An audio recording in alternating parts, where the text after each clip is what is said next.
വീട്ടിലേ പഞ്ഞ കേക്കാത്തൊരു കാക്ക ഉണ്ട് കേട്ടോ. പഞ്ഞ കേക്കാത്തൊരു കാക്ക. ആ കാക്കൻ്റെ പേരെന്താണെന്നറിയോ? തക്കുടോന്നാണ്. തക്കുടോന്ന് പറഞ്ഞാലും കേൾക്കില്ല. രാവിലെ വന്ന് വീട്ടിൽ കയറിയതാണ്. ഒന്നും പറഞ്ഞാൽ കേൾക്കില്ല. ഓരോ സാധനങ്ങളും വലിച്ചിട്ടുകൊണ്ടിരിക്കുക. ഓരോ ഭാഗത്തും പോയിട്ട് കുട്ടികളുടെ ബണ്ണൊക്കെ ചുമറിൻ്റെ മുകളിലാണ്. ഒന്നും കാണാനില്ല താഴെ. നോക്കണ്ട, നിന്നെ തന്നെയാണ് പറഞ്ഞത്. പേരെന്താണ്? അക്കുക്കാക്ക. ഇല്ല അക്കുവേ? തക്കുടു എന്നാണ് എൻ്റെ കാക്കൻ്റെ പേര്. തക്കുടു തക്കുടു തക്കുടു പൊന്നു കാക്ക എന്നാണ് പേര്.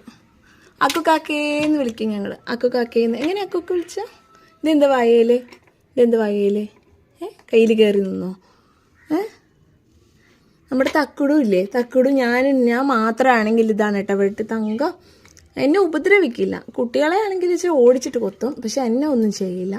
ഓരോ സാധനങ്ങളും കൊണ്ട് ചുമരുമേലെ വെച്ചിട്ട് എൻ്റെ കൂടെ നടക്കുകയാണ് ഇവിടെ. ഇല്ലാക്കുവേ?